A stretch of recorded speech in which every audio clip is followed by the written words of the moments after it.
turn back to that passage we read from Hebrews chapter 11, and we will be considering this morning the first few verses of this, but then looking at some of the examples that we have listed here in this so-called heroes of the faith. If you wanted a title for this morning's service, it would simply be By Faith. We focus especially on Hebrews chapter 11, verse 1. Now faith is the substance of things hoped for, the evidence of things not seen. Just as a word of introduction, the book of Hebrews is written by a Jew for Jews. While the author is not explicitly said, there is a very strong evidence, and it's generally understood to be the work of the Apostle Paul, and it fits. Paul was an expert in the Jewish religion of Christ's day. He tells us that, if you like, he was a Jew of the Jews. He was of the tribe of Benjamin, known for their zeal, blameless before the Pharisees, taught by Gamaliel, one of the greatest teachers of the time. Indeed, he was poised to become a possible leader in the Sanhedrin, the Jewish high council. He had already proved himself worthy that they gave him written permission to hunt down this heresy of Christ. The writer of this book demonstrates his superb understanding of the Old Testament laws and customs. And his main point, the main thrust behind the book is this: that Christ is so much better than what you have in the Old Testament. Indeed, they were types and shadows. They were teaching points that served as illustrations for the purpose and work of Christ. But these things cannot of themselves save. Therefore, we must rely on Christ, God's chosen Messiah. This passage in Hebrews continues on with that theme. It points out the Old Testament believers were not saved by rituals or deeds, but by faith. This was their proof of conversion, but also their source of spiritual life. So we turn then to our first point. Now faith is the substance of things hoped for, the evidence of things not seen. Faith in the Greek is conviction of the truth of a thing. So let me give you an example. You walk into your house, into your room, and you flick the light switch on, and you have faith, you are convicted, you are convinced that the lights will turn on. But in its root, the Greek uses elements of persuasion or persuade. So to have faith is to be fully persuaded of a thing. It's not a half persuasion or a wobbly conviction, but a set and solid thing. It's to trust and have confidence in a thing. In other words, it's to be fully persuaded of God, of the Bible, of the Christian worldview, in contrast to the so-called worldview that this world was created by millions of years of evolution, that there is no creator or designer, and we are just highly evolved animals able to decide our own morality, or that there is no judgment to come. Paul then, to demonstrate it, he goes all the way back to the beginning and demonstrates time and time again how faith plays a part. You could express it like this: because faith without evidence is no true living faith. What he's seeking to demonstrate here is that because of these people's faith, because they were persuaded over their things, it dictated how they lived their lives, their actions, and what they did through the course of their time in this life. Through faith, we understand that the worlds were framed by the word of God, so that things which are seen were not made of things which do appear. We believe the account of Genesis to be true. Paul takes us all the way back to Genesis 1:1. In the beginning, God created the heavens and the earth. And by extension and expansion, we have in John 1:3, all things were made by him, and without him was not anything made that was made. You hear all kinds of strange points of views on Genesis, the first chapter these days. It's a piece of poetry to allow the simple people of former ages to understand how the world was made. The days are literal days, forgetting that the Hebrew word here is used all the way through the Old Testament, and it only ever is used for a 24-hour literal day. Or maybe that God and evolution somehow work together. At some point God began and now operates through evolution. Maybe you've fallen into the trap that science and religion can't work together, forgetting that faith in the Bible is an excellent start point for science, because we believe that God is a God of rules and order and not chaos, and therefore science is, if you like, trying to work out the face of God.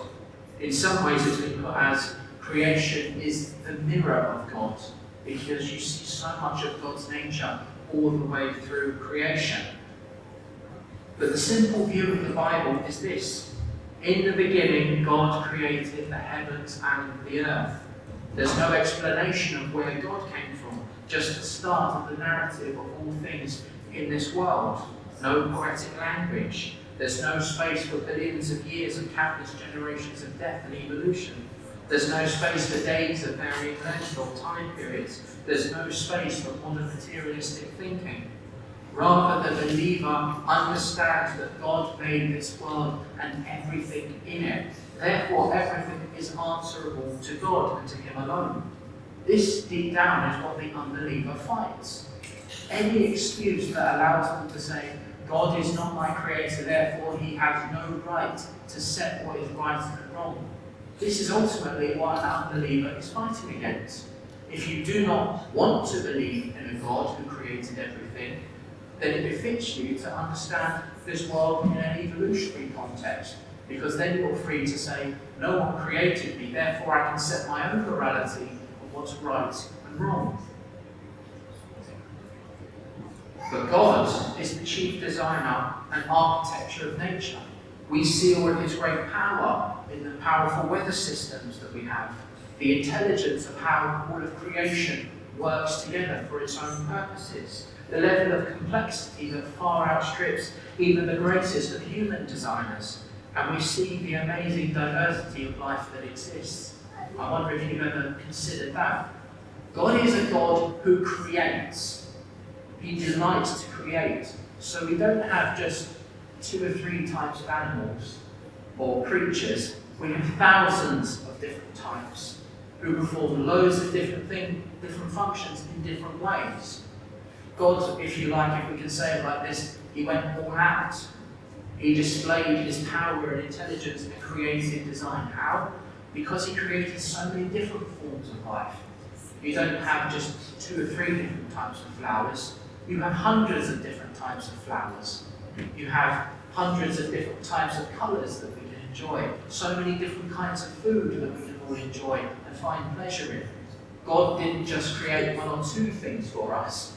He created hundreds of things, and this demonstrates His power. By faith, Abel offered unto God a more excellent sacrifice than Cain, by which he obtained witness that he was righteous, God testifying of his gifts, and by it he being dead yet speaketh. Here you have the earliest account in the Bible of a religion of works versus true faith. Cain offered of his own works what his hands could do. He chose the best things he'd grown and thought that would be a worthy sacrifice for God.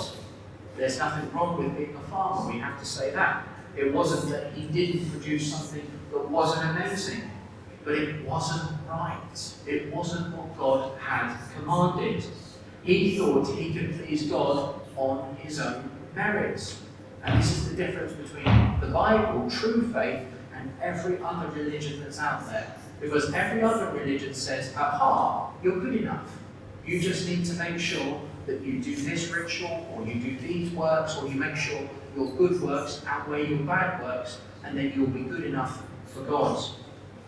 Abel, however, realized the truth, that he had to bring a sacrifice which God had instructed. He knew this was what was required, as Adam and Eve would obviously have taught the young men as they had grown up what God's standards of right and wrong were. Abel would have also realized that although this was the sacrifice that God required, it still could not save him. All the animals sacrificed through the Old Testament, none of them could ever actually save a person. But think about it for a moment. How could a creature stand in the place of a human? How could the blood of an animal be enough to make us right before God? Of course these things couldn't be. And the Jew who actually understood this, the real believer of the Old Testament, would have understood this. It was all a picture looking forward to Christ. Christ who died as a human in our stead, perfectly able to be our substitute. This is why God accepted Abel's sacrifice, but he rejected Cain, because Cain didn't understand the picture. He also thought he was good enough by himself. But you also see this in what Cain went on to do. He was so jealous that he committed the first murder we have recorded in the Bible. And even when God in his mercy doesn't take his life straight away, even that's a mercy, that he didn't instantly require punishment from Cain in the form of taking his own life, which was fair and just. What does Cain go on to do? He grumbles, he moans that his punishment is too much, even having been shown such mercy. Abel, though he left no children, and he is dead, still speaks to us of true faith, because he believed in the promise of a holy God. He performed the required sacrifice and trusted in the promises of God. By faith, Enoch was translated that he should not see death, and was not found because God had translated him. For before his translation, he had this testimony, that he pleased God. Enoch, one of only 2 humans who didn't see death, because he pleased God. How do you please God? Firstly, by accepting what he says is true. We have that a little bit later clearly spelled out for us in this passage. It's one thing to acknowledge something is right. It's one thing to acknowledge that there is a God. James tells us even the devils do this and they believe. It's another thing to realise that he is your God, that he requires of you an account for what you have done through your life, that you must apply to him and him alone to save you. But secondly, by obedience. The Lord delights in obedience over sacrifice. The Lord always delights that you follow his commands first, even if after you've sinned, even if after you've done wrong, you truly understand and repent of it. The Lord is satisfied with that, but he would rather you obeyed in the first place. In a sense, though, all believers do not see death. We see physical death, we see physical decay all around us, and we shall die physically unless the Lord comes again. But we shall not see that second death, that eternal separation from God's mercy and punishment for all the sins we have done. But that instant when we close our eyes for the last time in this world, we are translated straight to be with the Lord. But Enoch, on the other hand, was not. The Lord took him, both body and soul. Amazing when you think about it. But do we live our lives in this context? That by our profession, our occupation, we seek to please the Lord. That we're ready to serve him. That we're eager to learn more about him. We're committed to sanctification and willing to bear our cross daily from him. By faith it is impossible to please him. For he that cometh to God must believe that he is, and that he is a rewarder of them that diligently seek him. The first thing that a person does, if you like, is to be fully persuaded. God will have no half faiths or no part faiths. Satan, on the other hand, will be very happy for you to have a half faith in God, just as long as it doesn't extend into a saving faith of God. He's quite happy for you to come along to services, to listen to what's said, to agree intellectually. But God, on the other hand, you must be fully for God or you are against him. There's no halfway ground in the life of a believer. If we do not have faith that God is, and he is who he says he is, why would we seek him? If you don't think that he is a judge, then you won't realise that our life doesn't come up to his perfect standards. If he isn't holy in our mindset, that we will not seek after holiness of the Lord. But to those who seek after him, he will be found. It's more like the parable of the lost son. I'm sure most of us here will be familiar with that this morning. When the son realizes where he is, the state that he's in, he comes to his senses and realizes, what am I doing here when my father's servants have more than I could ever have? And in that moment, he almost turns, as it were, to go back, and the father's there straight away to save him. It's a remarkable thing if you read it carefully. But that moment when you turn to God, even though he seems so far off because we are so unholy, because we are so unclean before him, he's there in that instant to help and to save and to protect us. Maybe you're thinking, where does this faith come from? The answer is it comes from God. The ability to believe is a gift from God himself.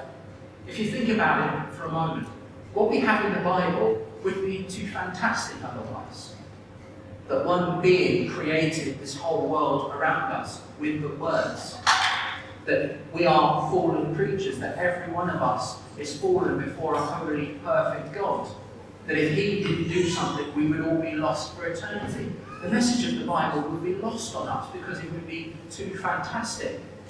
But God himself gives us strength to believe, to be fully persuaded, and then to actually know that in changing grace in our lives.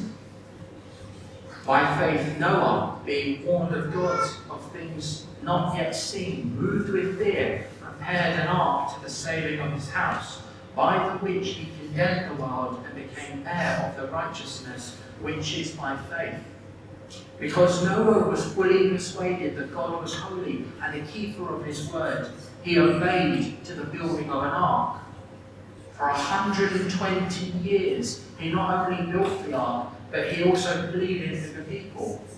The pre-flood estimation of the world is somewhere up to 1 billion people. We're not talking about a few people in one family. We're not talking about a few million people. We're talking about possibly up to 1 billion people.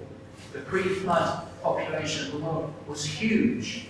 And yet for 120 years, none would be persuaded. None would turn to God. And in the end, it was only Noah and his family who went into the ark. And interestingly, if you read very carefully the account you have of Noah, you wonder if all those 8 people were actually saved themselves.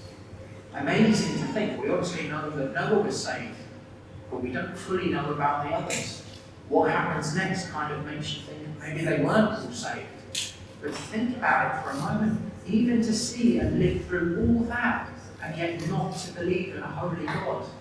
Amazing when you consider it. It must have wrung his heart deep down that by building this ark, he was effectively condemning the entire world.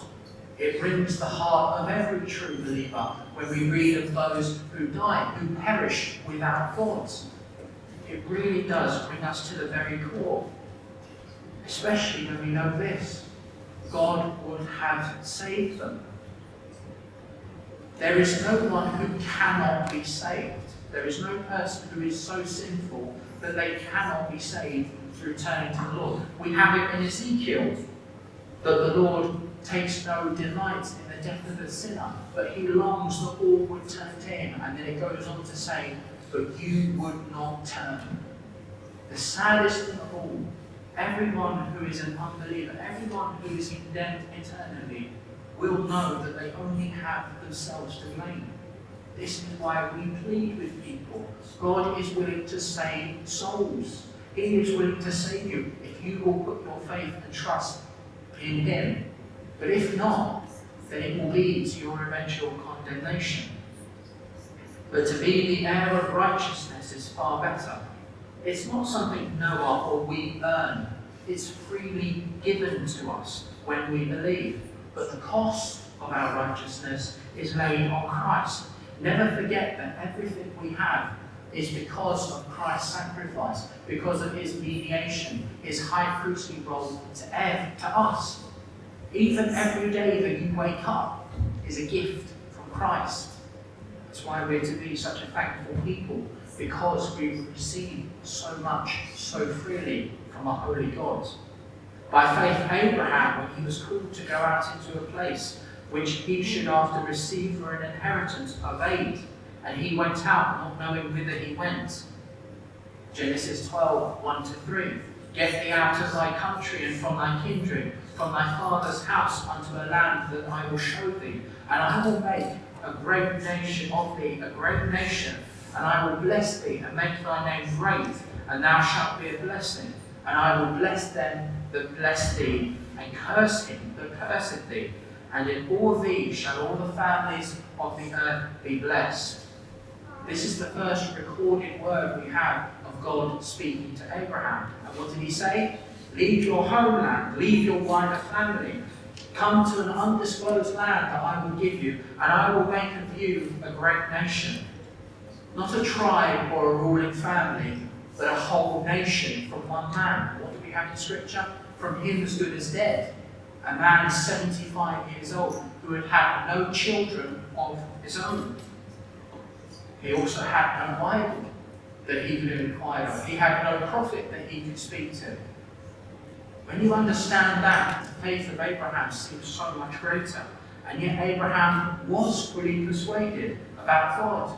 And without so much as hesitation, he gathers together all that he has, abandons and travels eventually to Canaan. But when he set out, he had no idea where he was going. He even had to wait another 25 years, which to an old man, 25 years is a very, very long time before the Son of Promise was born. But in a sense, all believers have this. When you believe, you have no idea what the Lord will do with your life. To serve as an overseas missionary, to serve in a hard situation in a family context, or in the office, to pioneer a church, or to be involved in defending the local church, to come through all sorts of trials and difficulties with perhaps no idea why those trials and difficulties before you, and eventually to a home that is reserved for you. Not a home here in this world, where moth and rust can destroy, where thieves can break in and steal, but a home in glory, not a physical place like Abraham, although he looked to a spiritual Canaan, but a place in glory. Not because we deserve this. Abraham didn't deserve this blessing. It was freely given to him. Are we living like Abraham, with one eye on the future at all times, conscious of what happens here, but also looking for that world that is to come, that God has reserved for us? It's a wonderful thing, the word reserved. It means held for you. If you make a reservation at a restaurant or something like that, that table is held for you for that time. So when Christ says there is a place reserved for you, it's held for you and none other. No one else can have your inheritance in heaven. And it's not an inheritance that I say we deserve. It is freely given to us. We would be happy with the smallest part in heaven, just to see Christ. Every true believer longs for that. But the wonder of God is that he doesn't just give us that. He gives us a whole host beside, because he delights to bless. But do we live life in this context? By faith he sojourned in the land of promise, as in a strange country, dwelling in tabernacles with Isaac and Jacob, the heirs with him of the same promise. For he looked for a city without which hath foundations, whose builder and maker is God. He lived for the rest of his days in a tent. It's often not said, but Ur was a nice place to live. It was a city with brick homes and proper amenities. Granted, it's nothing compared to our cities that we have today. But for them in the ancient world, it would have almost been like a paradise on earth. But what did Abraham exchange it for? A tent, no fixed dwelling, having to follow the herds, not having a real place to call home. Oh, he lived in the land of promise, that much is true. But as we read, he didn't own so much as a place to put his foot on it and call it his own. He also couldn't relate to the people that were living there. Most of them were pagans, and he could have no dealings or fellowship with them. There was also a lot of trouble. You read that concerning his nephew Lot, but also the day-to-day struggles he would have had. But there's also the time scale. Not only Abraham, but Isaac and Jacob also lived in tents as nomads. This promise wouldn't be fulfilled for some 400 years after Abraham and his direct children had gone.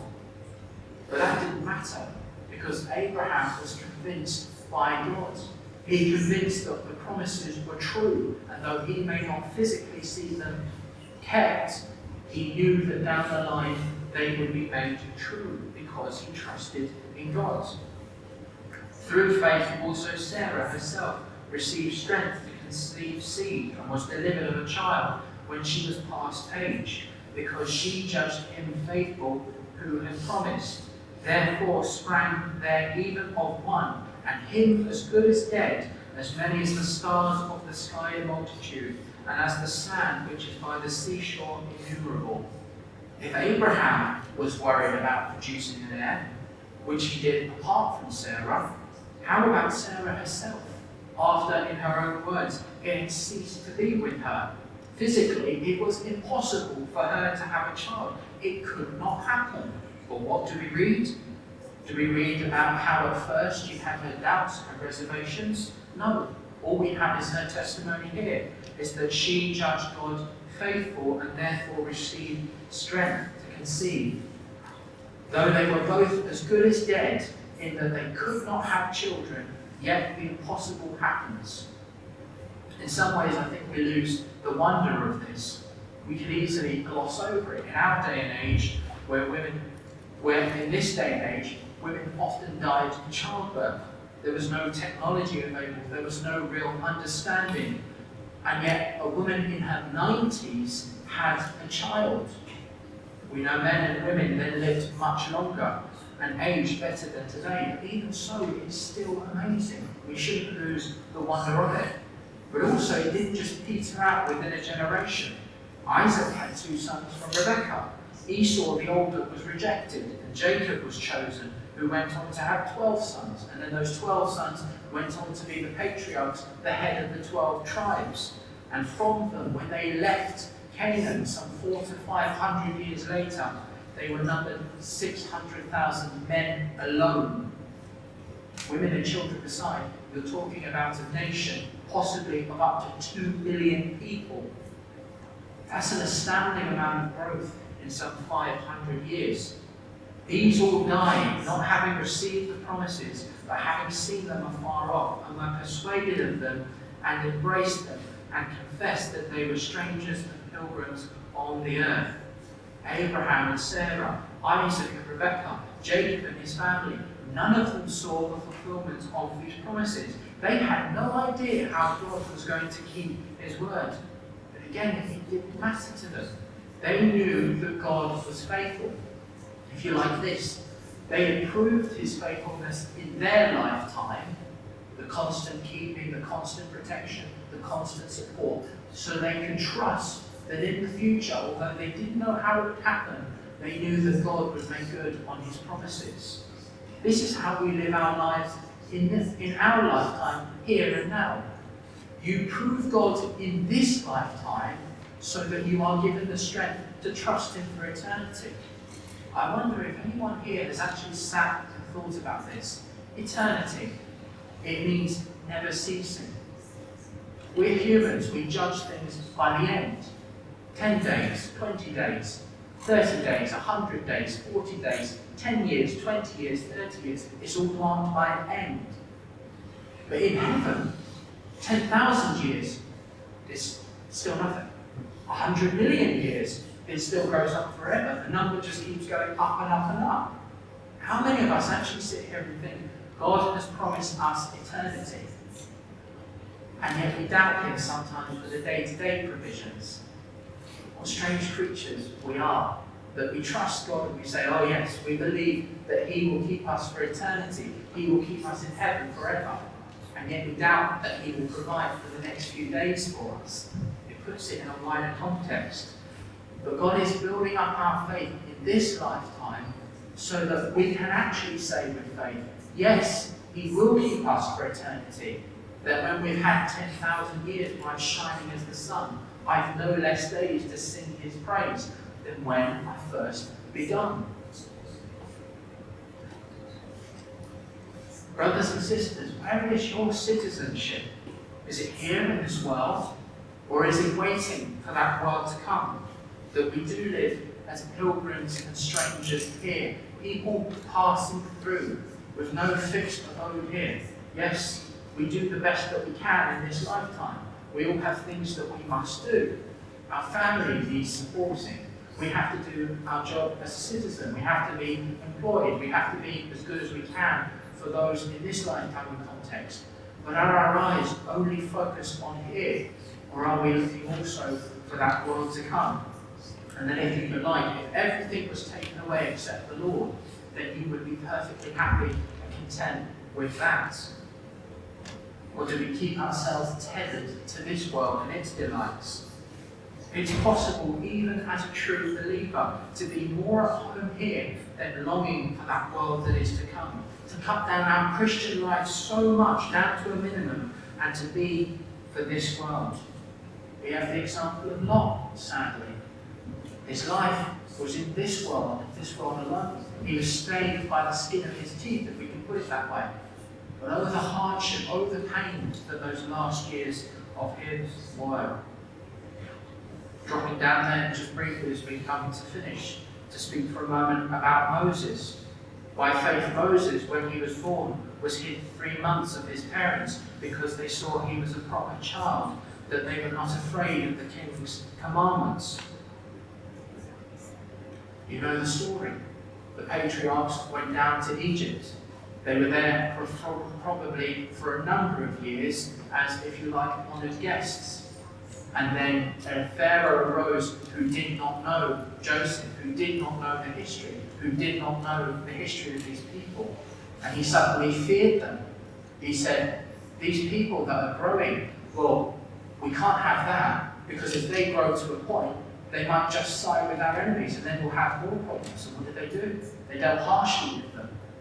Firstly, they tricked them into service. They increased their labours, they reduced their pay, until the whole nation was in slavery. But then more than that, there was the attempted genocide. Every male child was to be killed by the midwives. Obviously, you read the midwife said that that was impossible. Interestingly, before you write that off as perhaps the midwife's lying, maybe it wasn't. Maybe what they said was actually true.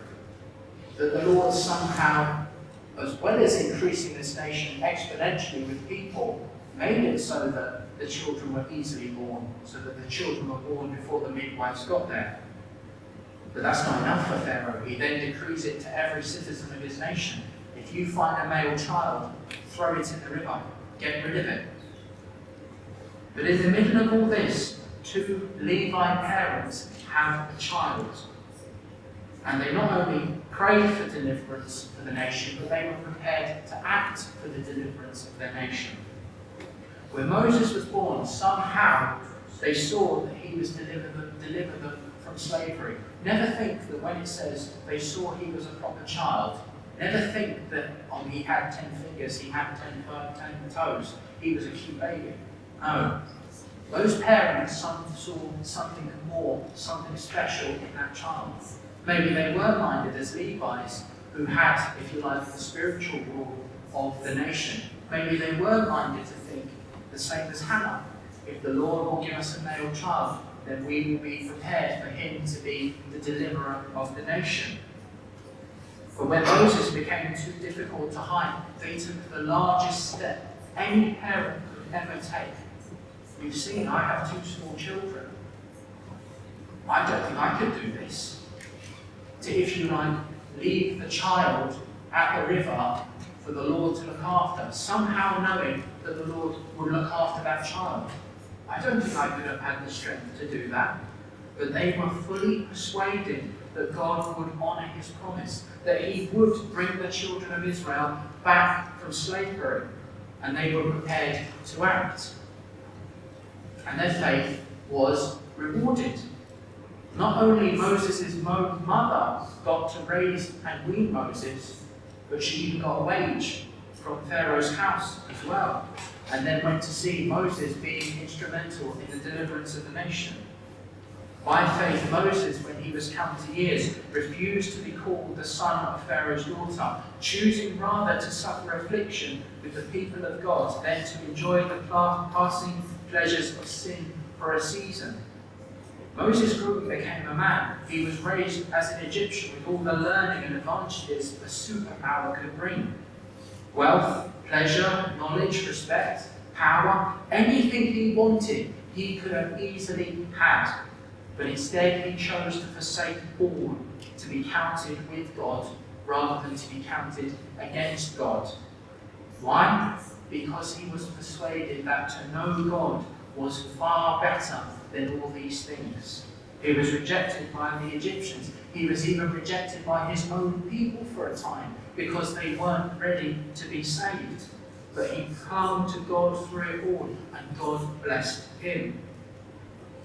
Having said all this was by faith, there is also something else that is key. Faith without evidence, without works, as James puts it, is no faith at all. It's not enough to say that these people had faith alone, but they were also fully persuaded. They had faith, they were fully persuaded, but they also carried out the convictions into their actions. Because they had faith, they made decisions based on that faith. How about us? Does being fully persuaded that God is just and faithful and a blessing to those who serve him lead us to serve him? The nominal believer, this is the difference between a nominal believer, someone who believes in their head but no heart. A nominal believer believes that this is all true, but they do nothing. A true believer, on the other hand, says this: I believe God is holy and just and set against sin. What sins in my life must I set aside? That I must mortify, that I must fight daily against. I believe God is sovereign in all the affairs of life. So when trouble comes, I won't go to panic or go to pieces all the time. I shall lay before him and ask for his help. And every opportunity, every door that I see that the Lord opens to me, I'll go through it and I'll take it. I believe God is my Father. How he deals with me in gentleness and kindness, I shall do that with my children also, so that they desire my God to be their God. I believe God's word is authoritative, is infallible, therefore I will treasure it. I will seek to discover more about it each day. I believe in the power of prayer, so I will pray my way through each and every day, and then expect answers from God Almighty. This is how someone who is fully persuaded of God lives their life, day by day, every moment for the Lord. My question is, are you fully persuaded in your faith? And how do you see that faith in your life day by day? Our final hymn this morning is hymn 401. Hymn 401.